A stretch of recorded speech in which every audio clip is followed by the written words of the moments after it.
I always encourage people to take control of your future, man. You have control of one thing, yourself, and you can control your credit. Can you really control your credit though? Why can't you? Nobody forces you to open a credit card. Nobody forces you to do the things that screw it up, right? Let's just start there. Now it's all about discipline. That's really all it is, discipline. When I break it down to people why the credit space is so important to me, and then why I also combined it with real estate. I bought a lot of land in Texas. They can't take it from me, bro. I never thought I owned as many houses as I own. I had about 45 doors at one point. You have to be really good right now. That's why a lot of people ain't doing very well in real estate. Stuff too high. You actually kind of changed my mind geared towards real estate. We didn't make the law. Real estate just so happened to be the best vehicle. Hey guys, we realize a lot of you are coming to the page and enjoying the content, but we see a lot of you still aren't subscribed. And so if you could click that subscribe button, it'll help our channel grow and give you more episodes with a lot of amazing individuals.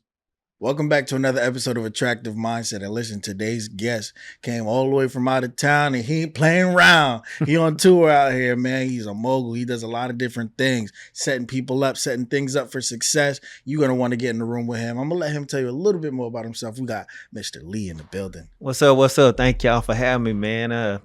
Like you said, I'm Lee Patterson. Flew in this today from Atlanta. I'm originally from Longview, Texas. Okay. And I've just been blessed, man, with an opportunity, man, to share a gift that I feel like God has given me to show people how to leverage credit and take it all the way to buying an asset. And in my world, specifically real estate, because it's changed my life. And it's kind of one of those things, you don't know what you don't know. But when you know this, it's a rinse and repeat cycle, man. 100%. So on Attractive Mindset, we like to go back. You know, other episodes will really get into the nitty gritty of how to make deals, how to make money, how to do this and that. But you can usually see most of those things on your social media. No and doubt. So what we're going to do for the most of it, 80%, is going to be learning about who Lee Patterson actually is. Yeah. Because what most people don't get to see is where we came from. Correct. It wasn't always, you know, at the level that we are now. So, right. You know, give us a little history on, you know, growing up in Texas. That's where you was born. Yeah, right? yeah. So from East Texas, a town called Longview. I like to tell people if you coming from Atlanta, because I'm always explaining from Atlanta, it's Interstate 20 all the way through Texas, right? Interstate 20 goes all the way to I think California. And so it's the first city you come to when you cross the border. And so I grew up in a family, man, of entrepreneurs. My grandmother sold snow cones, sold candy growing up, and witnessed that. And then we had a family restaurant. I watched my uncle and grandparents before they passed. They ran the restaurant. And I don't know, I think it was already embedded in me, but of course the world tells you to get a 9 to 5. Yeah. And so I was fortunate enough to get a scholarship to go run track, right? That was my way out of the hood. Tell people all the time, it's part of my story. Major part, no matter what. I ran my way out of the hood by running track and was able to go to Georgia. Man, couldn't put me in a better place because y'all know what's going on in Atlanta, man. I just feel like I was there early and would have been a part through the whole transition, even though I wasn't there when the Olympics were there. But nevertheless, I was able to make a lot of great connections, man. I grew up in a town where I didn't know anybody that was a millionaire, right? I grew up. And that was in Atlanta? No, this was in Texas. Growing up. Oh, gotcha, that's when I met him when I got to Atlanta. So, cause my first year, bro, you know, I'm at University of Georgia. Yeah. I'm meeting guys. I'm in study hall with guys that are playing football. They're getting drafted in the first round. Oh, damn. Yeah, I'm gonna tell my age a little bit, but Champ Bailey ran track before I got there, and he had just got drafted first round by the Redskins. Ooh. And so, and then Richard Seymour was another first round draft pick by New England. Seymour, and I'm just looking at all these guys, man. I'm like, wow, they would come back, you know, finish up their education or come back for whatever reason, and you know, you see them on TV, like, man, these guys. They made it. You feel me? And so then there was a lot of other guys too. And I'm like, wow, never seen this before. You know, and then obviously outside of the whole sports spectrum, when you at a university or higher level educational type of place where you just around people that are smart, people that have ideals, people that do startups, people that actually even most of the time come from a rich family. What's up? My name is Lee Patterson. I need you guys to go ahead and join my free community by clicking the link below. I also will be giving away tickets to my 5-day challenge where I'll be teaching you how to clean your credit, fund your business as well as start you in an LLC if you do not have one. Go ahead and get your tickets below and join my community. I'll see you on the inside, right? And I'd never been around nothing like that. I've seen people come from successful family to not where like, man, my first time was flying on a plane was coming to college. That was my first time with flying. These people, they fly all the time. They were going to spring break, flying places. They were going summer trips. They're like, what did you do this summer? So how old were you when you actually flew? 17 when I came to college, man, 17. On my visit. I came on a visit. My first visit, man, I was sitting there like this. I'll never forget, I was on a Southwest flight, right? I told the flight attendant that it's my first flight. And then, I don't know if they still do this, but they give you a pair of wings. Like your first pair of wings. Yeah, they definitely don't do that. Right. I mean, I don't even think a lot of people really say that. I don't think a lot of flight attendants care to even give it to you. But man, that was like my first big, all right, I'm not in Longview anymore. You feel me? And so using that, when I got to Georgia, graduated with a degree in speech communication. It was huge. I was one of the first people to graduate with a bachelor's science. And like my mom's a nurse, but she was more like went to technical school aspect whatnot. So nevertheless, that was huge then. But I had went to school and got an associate's and a bachelor's. You know what I'm saying? But I was like, how you do it. I'm like, I don't think this was cut out. What kind of science? Speech communication. Okay. Yeah, right. And the first, like, man, what am I gonna do with this? Right? Ain't nobody really requiring a speech communication. So what exactly? Because I would think communication is pretty good. Look, man, what do they focus on? I don't know, bro. I ain't gonna lie. Like I was a student athlete, man. I was trying to stay eligible, and I didn't want to do the stereotypical consumer economics, special education, childhood, family development. Those are a lot of, and I'm saying nothing's wrong with those, but that was what most of them were doing. I didn't want to deal with kids in that nature like that. And I didn't want to do, I mean, you know what I'm saying? And so I asked my counselor at the time, what was another option? And she was like, what do you want to do? I'm like, well, I want to be on TV one day. I'd love to talk and do sports and blah, blah, blah. Which was, like a lot of people. And like, well, let's try this. And I think still to this day, Georgia is still the #1 program for broadcast. That's why, like, you see a lot of people like I don't think L. Duncan went there, but like you see Ryan Seacrest, he went to Georgia. Ernie Johnson Jr. on TNT. A lot of people who came through that program, the journalism program, and like, so when I graduated, I was so schooled out, but my dean in my department was like, "Hey man, you should apply." I'm like, "Man, there ain't no way."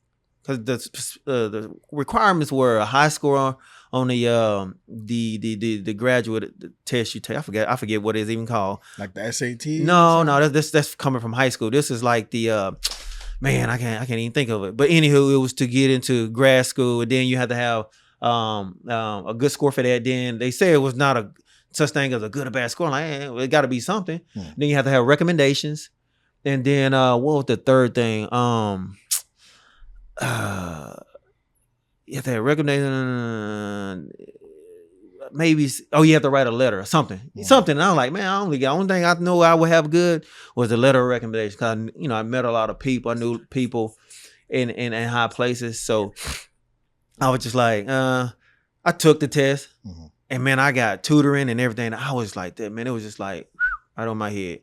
And I was like, man, I'm trying, really trying. I'm going to take this test. He told me there's no failing test. It was just part of factored into one big piece of pie, And so, nevertheless, I didn't get accepted. And I just went into the working world. You got to figure it out. You know what I'm saying? I couldn't sit around. I did try running pro a year or two, but that's really hard, especially when you don't have a sponsor and like you're not the top in the world. Like you got to be literally top 10 in the world in that event. It's real hard, you know what I mean? And so I had to figure it out real quick. Started working at a gym. Okay. And then, like a trainer? Yeah. Okay. Yeah. You know how it goes. I mean, when you run and you look fit, people like, oh yeah, perfect. This is a perfect transition for you. But I couldn't see myself sitting in the gym all day. You know what I mean? So then I was like, all right, an opportunity presented itself to me where I could go into the restaurant business, become a franchisee. Didn't have no money, but I was presented the opportunity because of my work ethic, right? People like who you are. They see how you work, they see how you deal with people. So I was presented the opportunity, and so I jumped on it. And so I had stake in a company, Zaxby's, the franchise Zaxby's, Oh, okay. And so I moved to Arkansas where we purchased about 8 of them. Wow. And we How much was it going for back then? Man, we bought them in a package. Okay. Right? And they were in poor shape. Mm. And I think the franchisee was about in danger of losing them, right? Because the Zaxby Inc. can tell you, like, you got to sell or we're going to take them. Or they don't take them to shut it down. So who's the we? And how did you get the money to be able to buy franchise? So we was me, a partner of mine, two other guys. One was the money guy, one was the brains, and I was the muscle. Got you. You know what I mean? Okay. And so we got into that thing, man, and man, they were in bad shape. I don't know if you've been to Arkansas. No. But they were in very rural areas. They were poorly ran because they wasn't checked up on properly. It just wasn't. You gotta be on top of this stuff, man. And so I was on the road for 6 months. I stayed in a hotel for 6 straight months. Sheesh. Yep.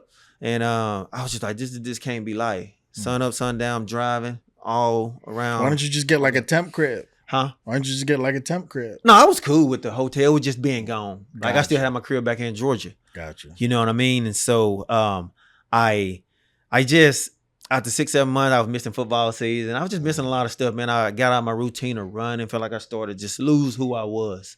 Making great money. It was great money. So we had the money guy, we had the brains guy, and again, I was the muscle guy, making sure things was running smoothly. And so once we got things stabilized, man, I came back to Georgia, and I started to also understand that the franchising business and the food business is about the real estate, which light bulb went off. And so before we get to that part, I'm interested in knowing how you fixed it up. Like how we fixed it? Yeah. So so everybody got standards. I mean, they just wasn't following what the company put out there. Every company has standards. And if you don't follow those standards when they come and do a checkup, like the health department. Got you. Right? When you come in, it's like certain things they gotta check off. And a lot of the stuff they just wasn't buying stuff. You gotta replace broke stuff. Yeah. So we had to buy like you gotta spend the money. Oh, you gotta spend the money, baby. You know what I'm saying? And so that was a lot of it. Then personnel. People got very comfortable. And so when you get comfortable, you get away with a lot of things that eats up the bottom line. Got you. And it's like anything, bro. Like you hold on something long enough, somebody gonna buy it, and they're gonna buy you because of the potential, especially if they could do a value add. We came into the value add. It was simple stuff. We knew we had to buy stuff, and we knew we had to get better employees. All that fixes food costs. The time cuts down on stuff, cuts down on just customer complaint. It eases up a lot of the issues that was presenting themselves before we took over. And so, how long would you say it took you guys to like? Each store was different, right? Some stores were bad, but still making a lot of money because people like chicken. Yeah, you know what I'm saying. But again, from an aesthetic standpoint, like some stores we had to pressure wash every last one on. We had to order new stuff. Some took longer than others because of staffing. Can't go in and fire everybody. Yeah, somebody got to run it. Yeah. So we literally had to go one by one. So it just was different time. Like how long would it take us to get a GM, train them up? We can obviously anybody can fry fries and fry chicken, but to run the place that takes time, and that's where I was having to kind of sit in and go through the SOPs, go through this, all those operation procedures that they were skipping, right? And we started making them do like end of day reports. So you know what happened. I can't be everywhere, but if I can read the end of the day, I can maybe figure out why the food cost was high. And y'all learned that from what the franchise people said. Yeah. And I they gave you the whole blueprint. Oh, bro, it's you just gotta tweak here and there, but you have the blueprint. And I did. Wow. And in fairness to that, before we took over, I went and a buddy of ours who was actually probably is the biggest franchisee right now in Zaxby's. Let us go into his stores and kind of do an apprenticeship and see how to think, because he did it at a high level, right? So I knew exactly what I was looking at when I went into these other stores, and it was a lot of stuff, you know what I mean? And so it made it didn't make it easier, but it was easier to figure out what was wrong. You made me think about something that I've never really thought about before, because you might see a McDonald's with just small in the cut, kind of doing his thing. And then back in the day, I don't know if they have them now, but back in the day, you used to have the ones with like the jungle gyms and the balls and everything. And, you know, that makes me now see the correlation between, oh, this is a real estate difference. And so this McDonald's in general is going to seem more luxurious because they're playing on like how it looks and the presentation of it outside of just what you come order. Absolutely. Man, everybody knows McDonald's the biggest real estate owner in the world. You know what I mean? And so, with all that being said, it intrigued me to go in and help make something better, right? And to fix things up. Kind of felt like it was my calling because I was able to obviously give a lot of people a lot of chances that wouldn't normally get a chance to look like us. I'll be, be straight up. A lot of people didn't qualify, but I saw potential. Yeah. I vetted them. And I was real with them. You know what I mean? Straight up like, hey, man, I'm going to give you an opportunity. And the rope's short because I've learned that you got to be slow to hire, quick to fire. Right? Because you waste time and money if you don't. Facts. But also, that's what costs you the most in the food business for the most time is the training, right? Because you got to have somebody there to train them. So it's like a 2-in-1, paying 2 people at one time until they're able to be on their own. So if you know anything about anything, employee retention is very important. Yeah, I got a few. Yeah. So you feel me? And if you can, I can promise you, if you go into any establishment and the customer service is not up to par, it's probably a employee retention thing because if they're there long enough, they typically have been taught the standards if they do have a standard or whatnot. No, that's major. You know, customer. I swear, Dan, can't even make this up. I literally been said like, yo, customer service is what really drives the business. And that customer service has to come from your employee retention. People have to understand, especially when they've been there for a while. Yo, this is how people want to be treated or presented. Correct. It's not just about what cameras you got, what space you got, what food you got. It's about their experience. Yeah. And that's major. 100%. Okay, cool. So now you get tired of like the franchise type stuff. Where do you go from here? So I had a teammate of mine who was in real estate that I would run with. And when I would get a chance to go back home and whatnot, and after we got done with Arkansas, we had some in Georgia. So I was actually able to come back to Georgia. So I was actually I commuted a lot still, but I was able to come back to Georgia because we took over some stores here also. And I was able to go home a lot and I was able to get back into my running routine. And my former teammate had just become a giant in the college housing sector. And of course, this is now my mind on our 7-mile run. That's 49, 59 minutes worth of running. Not for me. Give or take. You know what I'm saying? This is back when I was fit. We were running about 7:30 pace for a mile. And so we would talk. And so because people like, how you learn all this stuff? Like by running a whole bunch of miles. They think I'm lying. I'm like, literally, I'm running. Hey, bro, how's business going? Tell me a little bit more about that. Like, so when you get ready to sign a lease, what all you make them do? And you were like, yeah, we got a background check. We can. And this is for the college kids. Well, just and anybody in general, just so happen to be his lane. We're in a college town. Gotcha. Right. And so, and he had worked for a college company, apartment company as he came up as like a property manager, leasing manager, blah, blah, worked his way up till he quit. And he had his own thing, right? I mean, that game is learn what you can learn and go and do your own thing if possible. That's why I tell people, don't be afraid to work for free, do an apprenticeship. Everybody think they got to be paid. You'll go pay a college all this money for 4 years and get out and don't have a job. You know what I mean? So when I hit them like that, it hits them different. Like when people ask me all the time, you think I should go to college? I don't know, depending on what you want to do, because I want my lawyer and my doctor to go. Facts. You know what I'm saying? But you don't got to go to come work for me. You know what I'm saying? If you got the experience and you can do it well, I'm going to take you over a guy from Harvard. You know what I'm saying? Because that's not what I'm necessarily looking for. I'm looking for somebody who gets the job done and know what they're doing and can be efficient. You know what I mean? That don't mean a degree does that.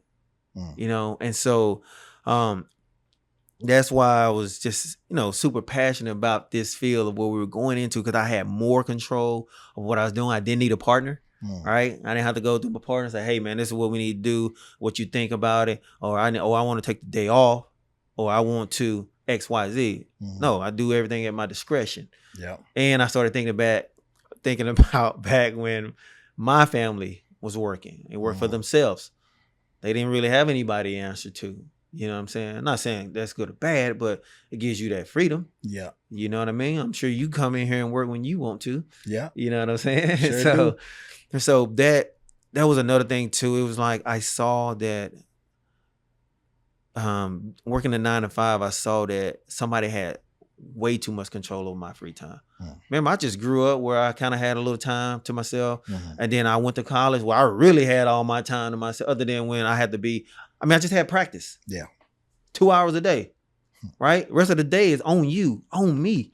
So you telling me I graduate to go, somebody tell me what to be from 9 to 5? I don't know. That didn't make sense to me. It didn't feel good.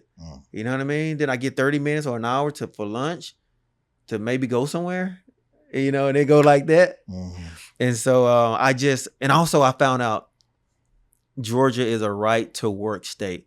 I didn't even know what that meant. I don't know what that means. It means they can fire you at any time for any reason. Really? Yeah, man. Right to work state. Like they don't have to give you a reason to let you go. Wow. Obviously, they don't want to do that because they might get hit with the unemployment, which you don't want that. So they'll that's why when I was in the business, you learn you have to document stuff. And there's tricks that they do. They'll just quit scheduling you. That ain't against the law. You go from 40 hours to 10, then what you gonna do? You got to get another job, so you quit. Yeah. So now they're not responsible for unemployment if you whatever. I'm telling you, it's a doggy dog world, bro. Yeah. So again, that's why I always encourage people, take control of your future, man. And people are like, well, how? I ain't got this, I ain't got that, I ain't got no money, I ain't got this. But you have control of one thing, yourself, and you can control your credit. Think about it. Can you really control your credit though? Why can't you? Right? I feel like nobody forces you to open a credit card. Nobody forces you to do the things that screw it up. Right? True. Let's just start there. Okay. So this is where I come in. All credit can be fixed. So with that being said, no matter where you at or what you have done, we can fix it. Right? So when we fix it, now it's all about discipline. That's really all it is, discipline. Yeah. Like if your credit's bad, it's probably something you did that you wasn't disciplined about. Borrowed money you couldn't pay back. I can go on and on and on. We're late. Repo. Hospital bills, collections. I don't even think hospital bills will affect you anymore, but yeah, you know what I'm saying? And so this is what I mean when I say these things that are in our control. And so it was put to me by my mentor, was just like, your two biggest expenses is taxes and interest. Right? I can control interest a lot of times by getting the lowest, right? The lowest, right? You go get a car, you want the lowest rate. Yeah. When everybody like, oh man, I got approved for this 2015 Charger and it's only $9.99 a month. I'm like, well, that's why you got approved, bro. You're gonna pay for it 3 times over, type deal. And so obviously we have good credit. It goes from 19-20%. I mean, some states don't. The cap is higher than that. To all the way down, you can get to like 5 or 6 or 4 or 3% if your credit is right and good. All right. And so then to control the taxes, I started LLC, work for myself. I mean, I won't get into that, but you understand how we can write our own taxes out when we work for ourselves, based off of depreciation and blah blah blah. This is the part where I say, C or CPA. Yeah, that was type of deal. Facts. So I tell people like, I don't pay taxes unless I need to, and I typically pay. I like to try to have to pay every 2 years, just so I can show the bank that I'm not losing money every year. Or now what I've done, because I learned, the longer you're in this, the more you learn, right? I just put myself on payroll. Yeah. Put myself on payroll. That's what I pay myself. It's weird. I see money come out of account, then it come back in. It's a little bit less, but I still write off those fees because it's the check company, ADP, they charge you. So you just write that off. Again, I got gusto. Huh? I got gusto. Right. So you know what time it is. Yeah. So again, man, my whole journey began with wanting to be in control. And when I learned that credit was the key, if you ain't rich, why sign up at? This is why I'm so passionate about it, bro. Like, this is why I teach everybody in my family. This is why I have a free community. This is why I will stop and talk to people about this when they talk to me, almost to a fault, to where it costs me a lot of time. And I'm like, man, I don't waste. I don't want to say I wasted time, but man, I've been with this person for 45 minutes. But I also feel good that I hope that they took something from the conversation that can apply to their life, that can change their life, right? Because interest, again, is the biggest expense in your life. Yeah. Because once you do that, think about it. From 10% to 5% to just 1%. We ain't even gotta do a big number. We just go 1%.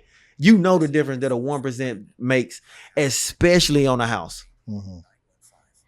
Yeah, because people fighting for like 3%. Going up from there, it just gets worse, especially on the bigger the number. Yeah. So that's what I mean when I break it down to people, why the credit space is so important to me, and then why I also combined it with real estate, because I know with real estate, it changed your life. Mm-hmm. You know what I'm saying? Like, man, I bought a lot of land in Texas. Mm. They can't take it from me, bro. Mm. No matter whatever happens to me, you can't take that from me. I got houses. I never thought I'd own as many houses I've owned. How many you own? Well, I've sold a couple of them because I've poured a lot of money into this digital product, so I can reverse engineer this puppy and buy multi. So at one point I had about 12, 13. But see, I'm in a college town. I count the doors. We rent by the door, bro. How many doors? So how many doors? I was up to about 45 doors at one point. In one place? No. This is just across the platform. Oh, so how many doors is one college? It just depends on the house. It depends on the house. Gotcha. I'm renting out a house. I got a 4-bedroom house. I'm renting out each room for $800. You do the math. Oh wow, $800. Exactly. This is a college town. Wow. They pay more than that to stay in the dorm. This is why if you were one of my students, I would say start in your hometown, right? Because you should know the area, or go to a college town because that college ain't going nowhere, right? Get in there. Run the numbers. We always run the numbers, and then see what the rental rates are going for college students, because they pay a lot of money for the dorms, and they bumped up, and they have to walk down the hall to the bathroom, and if they don't, they share one with the room next door to them. Wow. Versus you can get, and you got to be quiet. You got quiet time. You got to blah blah blah. You don't want to wake your neighbor up. How you gonna have your girl over? You know what I'm saying? To you go get your own house. And you can pay almost the exact same thing. You got your own room. A lot of times you might have your own bathroom. Oh, if I can get them there, if I can get a house and they got a lot of bathrooms, oh man, come on now. I'm telling you, like, when I saw this model, fell in love with it, bro. You see, you have probably been one of the first people that come on here, real estate wise, and actually kind of changed my mind geared towards real estate. Now, I say that with a grain of salt because I understand the benefit of real estate, obviously, but to me, it was always, unless it's multifamily, or like a duplex, whatever, then I don't know if it would make that much sense, because I'm like, somebody buys one house, you only get one payment. Because you only just know from what you don't know what you don't know. Yeah. You know what I'm saying? Again, this is why when people are like, man, you should talk about that. You should package that up. You're the first person I've heard. Like. We have over 200 episodes, and we've had real estate professionals with 300 million portfolio come on here. My partner even said, a white guy, he was like, man, like, you got a niche. Yeah. He told me, like, I wouldn't do anything else. He said, I would run it into the ground. That's his exact words to me. 100%. And I've been running to the ground. You know what I'm saying? Like, I closed on a property last week, but like I said, I've been reverse engineering this thing, and I'm really passionate about this product, this digital product that I'm putting together, the community that I'm building, well over 100 members in the community. And like, as I'm on this podcast tour where I'm just sharing the good news, man. It's almost like me sharing my faith, bro. I get excited about it. You know what I'm saying? Like, talking about Jesus. Like, we talk all day about faith, man. And you can't tell me nothing different. Fact. Like, you start talking about credit, I don't care what you say. Something like credit cards are bad. Okay, well, you cut yours up. Right? That's what we were taught. Credit cards are bad. If you get it paid off, by the grace of God, cut it up. First of all, credit is great. if leverage right. Mm. And number two, you don't cut it up and close the account because they hurt you. Yeah. Right? And I'm like, again, it's all this. I had to get rid of all the bad stuff I was told and receive the good stuff and credit. Mm. And you might know this, that if you don't learn how to leverage credit, you will be working for somebody who does. True. I tell people all the time, oh, you hiring Lee? Yeah, but I'm always hiring because I'm always looking for the right, I'm looking for the super, everybody looking for the next superstar. But however, I wish you would learn what I do. You know how many realtors watch me kill this, bring me these deals? Because the first thing I ask when they bring me something, like, why you didn't buy it? Yeah. Oh, well, I ain't got my money not right now. Well, I do credit. I show you that I'm buying this with none of my money, and you don't even ask because they just want their commission check because they feel like it's gonna be faster. I don't mind paying you. Sure, but again, I kind of just asked it because, like, is it something that I don't know? And they be dead serious. Like they just can't see past the commission check. Whether that's, say, 3% of 100K, 3,000, so 200K, 6. It's like land flipping. You know what I'm saying? It's like, man, that ain't no money. Yeah. I will pay you all day $6,000 for a $200,000 house. It's worth it. Because I'm going to write it off what I paid you anyway. It's a closing cost fee. A lot of people don't think about it like that. Like, I used to be all worked like, oh my God, like, I need to negotiate their fee. No, don't get wrong, I will negotiate their commission. But I mean, it ain't that much to negotiate. 6%, 3 to the broker, 3 to the closing agent. So if I negotiated 1%, that's 1% back in my pocket. Yeah. They'll do it too because they zero money or some money. You feel me? And so, but again, man, my favorite word is leverage. I never thought that word would be my favorite word. Because if we don't leverage our knowledge, our platform, our resources, and our credit, what are we doing? True. I learned the hard way and the opposite way. And so as I understand the prevalence of credit now when it comes to certain things, my number one has always become cash flow. Yeah. Because I got into it with the banks. Long story. It's been on a bunch of different podcasts, but 8, 9, almost a decade ago, got into it with them and had no access to any credit. And it's one of those things, when you really want something, are you gonna let people giving you money stop you, or are you gonna figure out how to build it yourself? Yeah. And so I had to build something to where cash flow was the main thing because I didn't have credit. And it's like, okay, well, I don't have money either. And so now I have to build something that actually makes that money that replaces what would come from that. So, from that lens, now understanding the prevalence of both, what I always talk to people about, and I find for most people, is cash flow is, I feel, where most people need to start. Because credit, just like you said, it's a discipline thing. And believe it or not, which is why these credit card companies will give, especially to these young brothers, 20, 50, 100,000, whatever, because that interest rate. They only make money when you don't pay it off in full. Right. And they know you're not going to pay it off in full. Right. And so they can create these type of scenarios to be like, oh, well, I got this type of overhead, so I'm going to just put 10, 20,000 on there. And, I pay it off over time. And, it's something like that. But sometimes you get carried away because you don't know what's going to happen in your life or your business. That's why, look, real estate just so happened to be the best vehicle. If it was cars, I do cars, but we all know what happened to a car when you drive it off the lot. Yep. You know what I'm saying? It could be cookies, you know what I'm saying? But it ain't. It's real estate. We didn't make the law.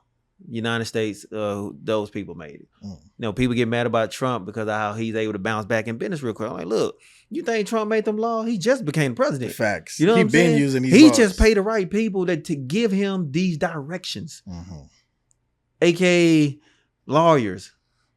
And so I tell people, you can't be afraid to pay a mentor who can get you to the next level. Because these rules have been made. You want to change them, go join Congress. And you still got to get people to agree with you to vote. Facts. So I'm just like, look, I ain't the smartest, but I'm smart enough to realize what they're doing. Facts. And if it's working, I'm smart enough to do it. Mm. And so again, when I found out that people, the rich, all have a piece of real estate in their portfolio and credit, right?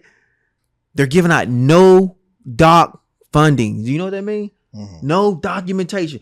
I don't know about you, but I was scared of documentation because I didn't want to have to go. You know how hard it used to be for me to figure out where to get my tax papers from? Yeah. Because I'm like, man, did I even do it right? Did I even try to claim somebody's kid that wasn't mine? You know what I'm saying? Like all this craziness that we used to do or go through or not keep up with it. I just like, man, I was just getting nervous. I probably had it or just, oh man, like Your what are they going to ask? They're going to ask wild. for my birth certificate? Or they going to ask me for all these things that I just was afraid that I might not know where it was at.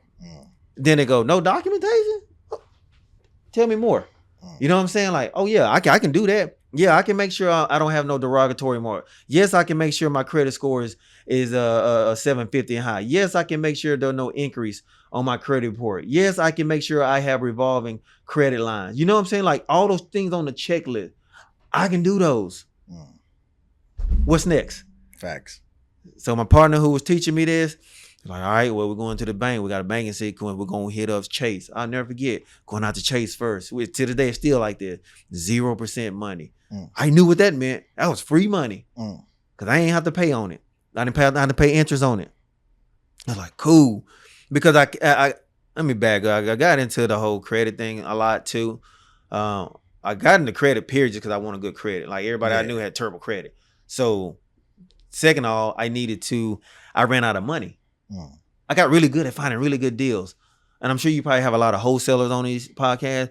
And so I was kind of wholesaling, but sometimes you need you do realize the best deals are the ones that the wholesalers are able to get. So I was good at getting deals. When you wholesale, you give away great deals, unless it's just something you just don't really want to mess. Like some stuff, if it need a roof, toilet, plumbing redone, all day electrical, man, I ain't got time for that. You know what I'm saying? Like, but I do stuff that we call it putting makeup on a pig. It's ugly. We're going to paint it up. You know what I'm saying? We're going to paint the wall. We're going to change out some outlets. We're going to patch them holes. The easy stuff. You know what I'm saying? If it's leaking, let's tighten it up. That's probably the most country thing I've heard on What's this that? show. Say that one more time. Yeah. If it's ugly, we're going to paint it up. Yeah, we're going to paint it up, man. You know what I'm saying? Like, you know what I mean? Because again, most time we're in a college town. Man, and let me tell you, housing is so scarce right now. Man, these people are trying to move and stuff before I can even get it fixed. Hey, you come look at it. It's not the finished product. Okay, we'll take it. Well, it's going to take me by another cut. No, we good. Like, we just need, if you just, cover that hole up, are we going to have a wash and dryer? Y'all going to pay this? Hell yeah, you can have wash and dryer. You know what I'm saying? Like, but I didn't plan on putting it in there. You know what I'm saying? And sometimes they just like, we bring our own. As long as we, can get in as soon as possible. Yeah.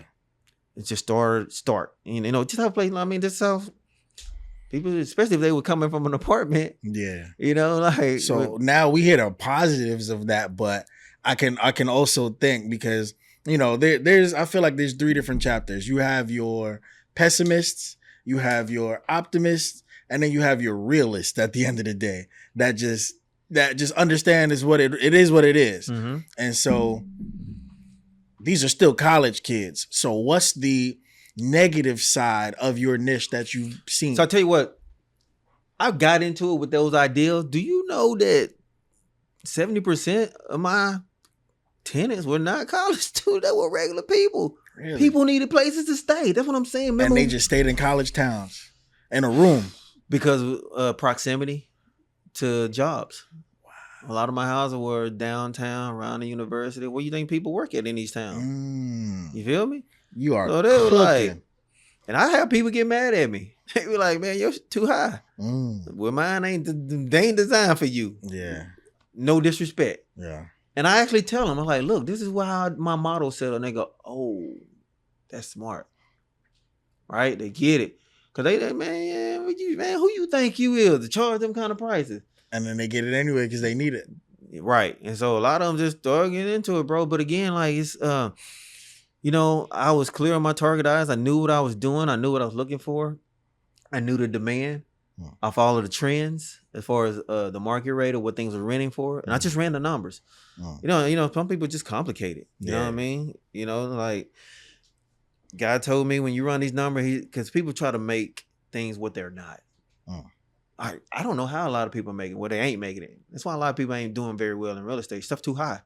Stuff is at premium right now. It's a premium. Like you have to be really good right now. And it's kind of like anything. Like if you're in the space long enough, you get they like what people call you used to get lucky on these deals. No, it's called being in the space for a while, working hard, your reputation superseding you, and people seeing that and knowing they can trust you if they send you somebody to close on that deal. Facts. That's any industry. Any industry, right? I mean, I just bought a house, I don't know, for $160 last week. You know what I mean? I only have to touch. I can sell it for $2. But I'm going to go in and I'm going to put the makeup on the pig and I'm going to paint it. I'm going to change the door knobs. I'm going to change them, put some fans in that thing.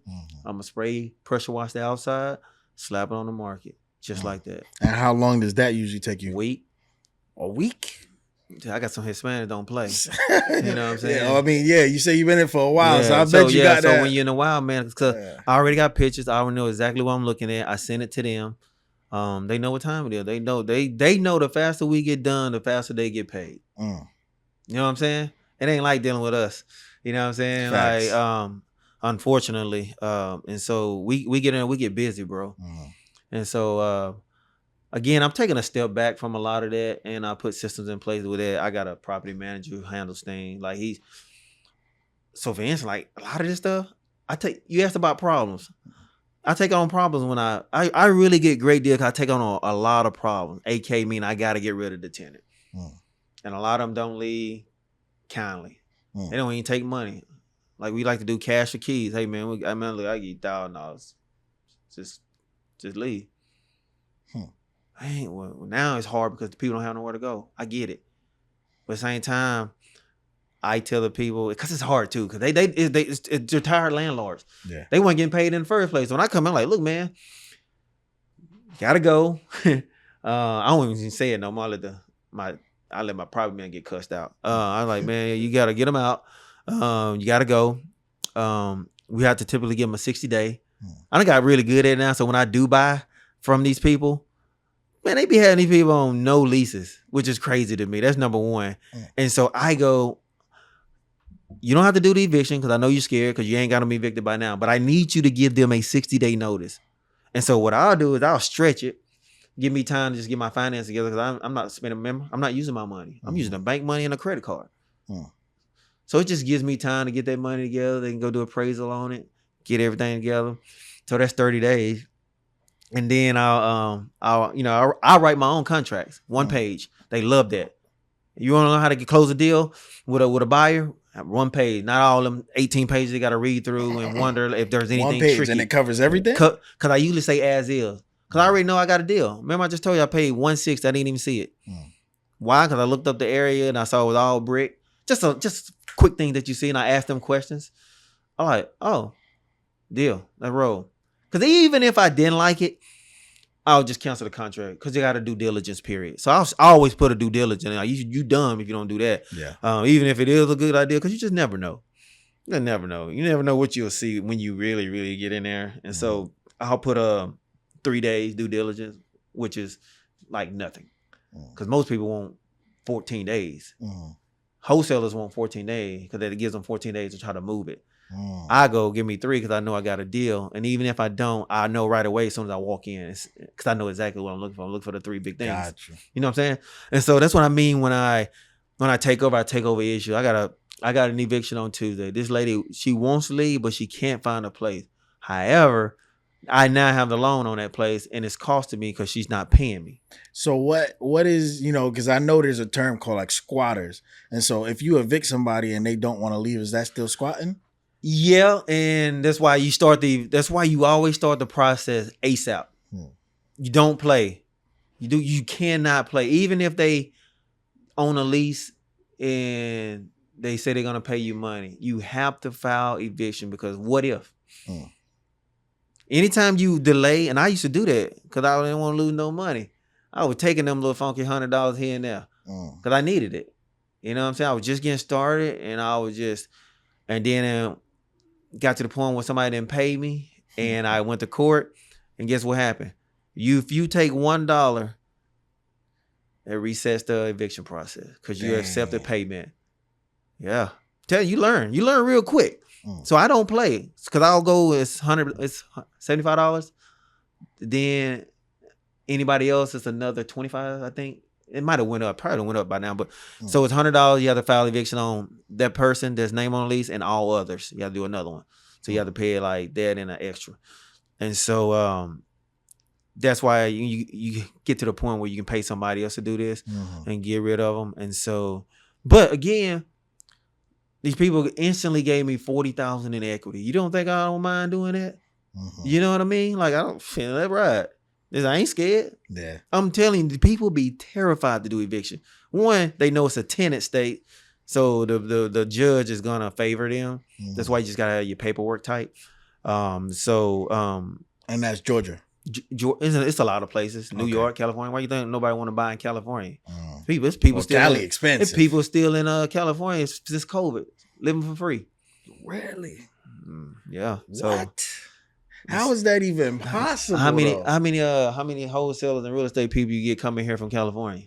I don't think I have any from Cali. Exactly. You probably won't. But anywho, I'm just telling you that the game is just it's really tough in real estate. It's still profitable if you can get a good deal because people are paying out the butt for houses, man. Like, I don't know how people can afford them. But guess what I'm waiting on? The market to blow up so I can buy them for cheap. That's what the rich do. That's why they don't panic when there's a bad economy because we buy cheap.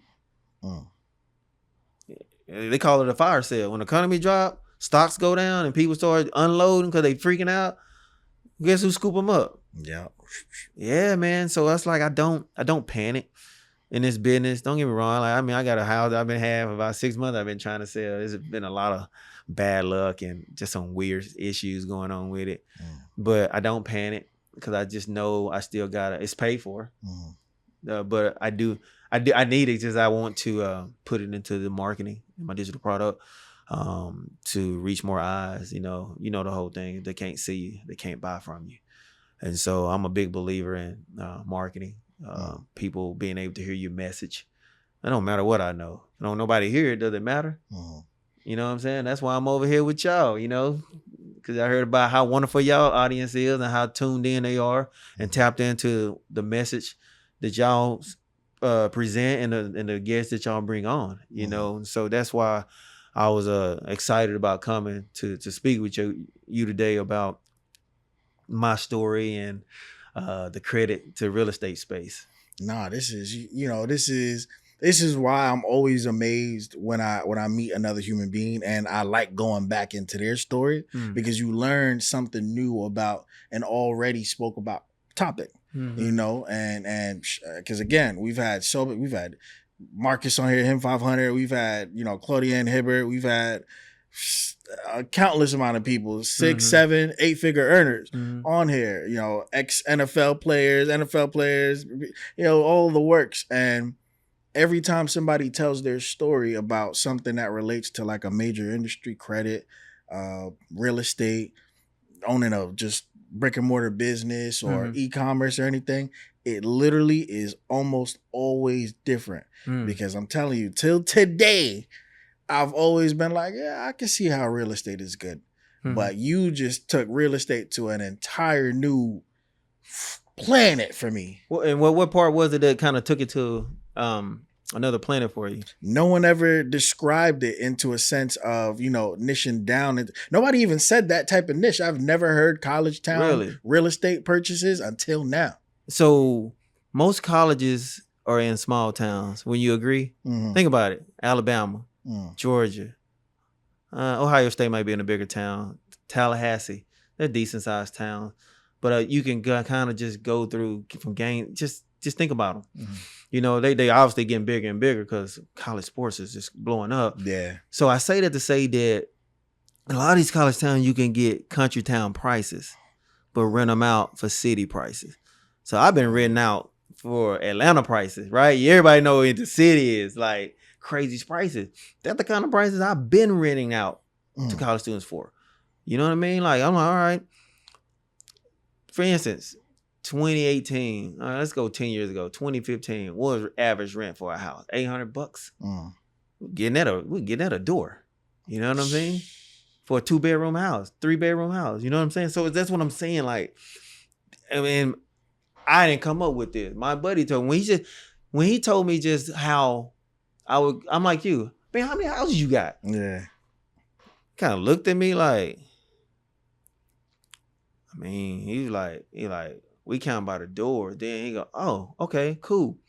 And he said, what I do is I go in and I buy these houses. He said, nobody sits in the dining room, so I turn it into a bedroom. You know what I'm saying? He just started giving me game. I'm telling you, on these runs. So what do you think I do?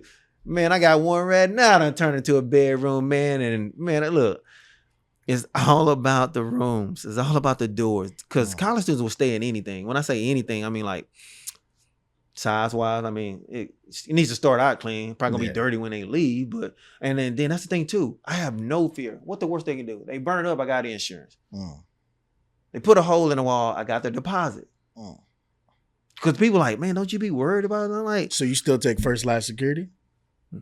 Just first month security. Okay. Because the parents are guarantors on them. So I ain't worried. We good, baby. Tear that mother up. Finna get Mammy and Pappy. Man, I'd rather you not tear it up, but what we do is we give ourselves, so we about to go through turn. Turn is basically, I keep everything on a college schedule. College ends, well, it's kind of ended now. That's the thing too. Most of these students not even here in the summer, so you ain't get no wear and tear on your crib. So, but kids like to be back August the 1st. Yeah, August the 1st, school starts probably middle of August, end of August. So they like to be there a couple of weeks so they can party. Yeah. And they go through rush where we at. You know what I'm saying? And so I end my leases on like July the 24th. Whatever that last week, that third Friday is. So it gives me an entire week and then I can have it ready by the 1st. Some people just end it on the 31st and then they don't let you move in till the 8th. So I got an Airbnb for them people. That's a whole nother thing, right? I got an Airbnb for those people. They always, man, you got people who be needing a place to stay for 2 weeks till their apartment's ready. It's crazy. And so like these people, they don't really care because they know people need a place to stay and they're going to rent it anyway. So like, but they also need those 2 weeks to turn because these apartment complexes, you only got so many people that can turn them. Yeah. It get ugly, boy. When you get them to turn, man, you can't find nobody to work. So you almost got to have it set up and early and you got to pay people. And it's always worth it because, you know, there's this instant money because people are going to be paying rent. Yeah, you always got to pay people. And so do you ever think that you'll scale more into like commercial real estate? Oh, definitely. Well, when I think commercial, I think more like multifamily. Okay. Yeah. So I got a partner who's deep into the multifamily, which is why I'm doing my digital product. I mean, you and me, one of my partners, I think he's coming to see you probably tomorrow. And these guys making $100,000 a month. You know what I'm saying? You know what I could do with $100,000 a month in multi? I can. I'm good now, but I can really be good in a year just by taking that and putting it back into multifamily. There's a lot of multifamily stuff out there to buy. It's probably easier to buy multifamily at a better deal than it is single family right now. Wow. Yep. Just because that's crazy. If you know how to break down the numbers and people are just tired of running the big projects, man. But again, when I buy stuff, man, I'm value adding. I'm already looking like, all right, what is the rent going for? If I put refrigerators, brand new refrigerators in all of them, and just if I paint the building, I think about these things, make it more appealing. How far is it from such and such? Is there a factory around there? You know what I mean? Like I'm placing all these things in it. And if needed, I'll just partner with a program. Partner with the government. They'll pay. Yeah. That's like the Section 8 stuff and all of that? I try to stay away from that, but if needed. Okay. You know how many programs out there that are paying or supporting people rent? Most of it is government, but there's a lot of stuff that are just programs that are getting grants from different places. And I've been fortunate enough that, I don't know, people found me. Like, would you do this? I said, well, this is what I'm looking for. Okay. You know what I mean? Like, again, what's the worst they can do to my place? True. I got a deposit. And if they mess it up that bad, I got I can go to insurance. court. You know what I mean? Yeah. You know, and but yeah, man, like so yeah, so I am moving towards multifamily and if the opportunity is there, yeah, I'll go commercial because you know now everybody's doing the bottom floor is Yeah. real is commercial and upstairs Upstairs, top. yeah. Yeah, family stuff. that's the new model. Okay. So I'll be definitely be interested, but it'll be something I will partner with. Gotcha. I tell people don't do nothing you're not an expert at. You know what I'm saying? Like I don't talk about nothing I'm not an expert at. And if I want to include it in what I'm doing, I bring in the expert. Like I'm gonna do a 5-day challenge coming up in a couple of months. I'll bring in experts on multifamily. I'll bring in experts on a lot of different things. I'll bring in my lawyer to talk about this stuff. You know what I mean? So it's like I tell people if you're gonna do is 3 ways to exit real estate. Everybody know buy and hold, rentals, fix and flips is the most popular, and wholesaling. That's it. That's all you can do with real estate, right? So if you know that, you go into this thing, you have a better idea of how you want to maneuver, you know, and so that's why I think I'm able to maneuver with a lot of confidence, and and what I'm teaching and what I'm showing, and think about real estate too. You can go on QPublic. You know what QPublic is? No. It's just a government website. You go QPublic.com. You can it'll pull up the state, then it'll pull up the county. So I'm telling you, I got all these houses in Athens. All you gotta do is go to QPublic.com. It's gonna say which state, Georgia, what county, Clark County. And then when you get there, you type in my company, LAP Investments. It'll pull up everything I own. So when people cap, you know, you can see the portfolio. You can pull it up. And a lot of people, don't get me wrong, a lot of people can hide their stuff. They can hide it in the trust. There's a lot of different ways, but a lot of people don't go that extra mile. Yeah. You know, most people just want it out of their person. You better have it out of your personal name. I know you're a rookie if it's in your name. Yeah. We calling you first. You know what I'm saying? Because it's like, you have your name, you know, you get sued. They taking everything you own. Yeah. You know what I mean? So I'm just like, yeah, you're a rookie, bro. You know, you risking everything you got just because you won't either pay to put it in the big LLC or you don't know no better. You know? So yeah, man. No, that's fire. So as we go into the last stretch, you know, what made you want to get into teaching this?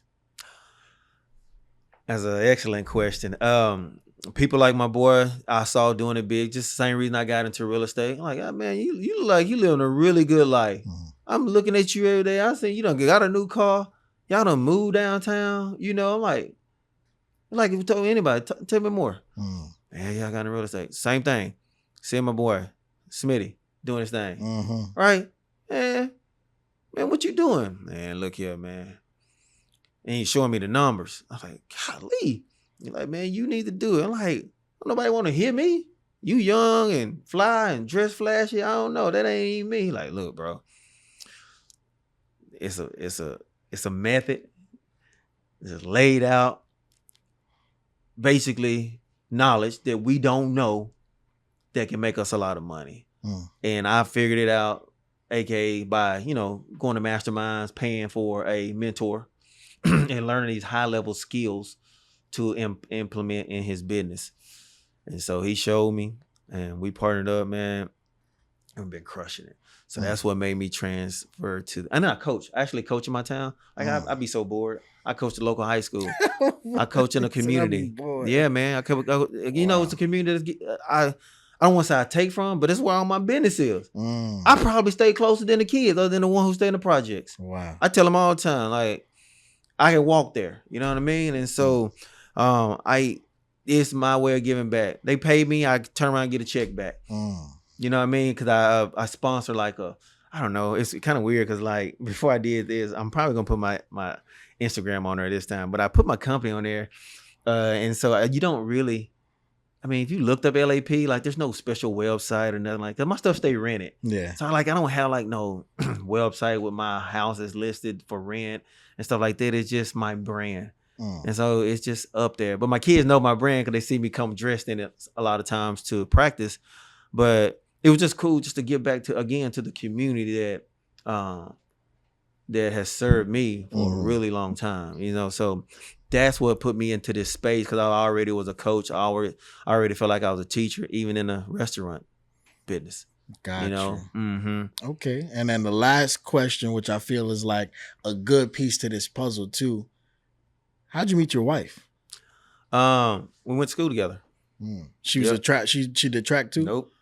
Nope. Met her in '99. We didn't talk again for another. We graduated, went our separate ways, and talked for another 12 years. 2017. We reconnected. Yep. And yeah, it was crazy, right? It was crazy. Yeah. Mm-hmm. Hey, Justin Freistadt here with Pitch Equity Fund. We are a real estate private equity fund. We've got a whole suite of deals for accredited investors to check out. So if you are accredited or if you want to become accredited, happy to meet with you, explain how the space works and how you can have access to some of the greatest private deals that exist on the planet today. So by 2017, you was already doing your thing. Doing my thing. Yeah. So it was funny, like one of the street guys asked me, does it help having somebody in the industry with you or out of the industry? I'm like, just as long as you're on the same page. It definitely would help if they are entrepreneurs, but she's not. You know what I'm saying? So it was just like,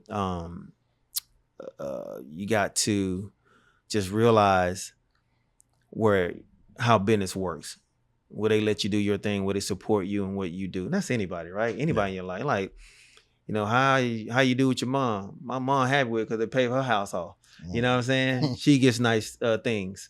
You know what I'm saying? Like, yeah, she gets to brag on her son. You know what I'm saying? But, okay, let's say if she hated this because she wanted me to be a doctor. Damn. You know what I mean? Like, I just need you to support me. I got the rest. You know what I mean? I'm headstrong, and it's just like with you, man. Like you came here, like man, I thought you gonna talk about crypto, bro. I don't want to hear about no damn credit and real estate. I'm like, well, I'm sorry, but about that real estate, you know what I'm saying? Yeah. Like, you know what I'm saying? So I just need the support. At the end of the day, I need your support. I don't need you to make me.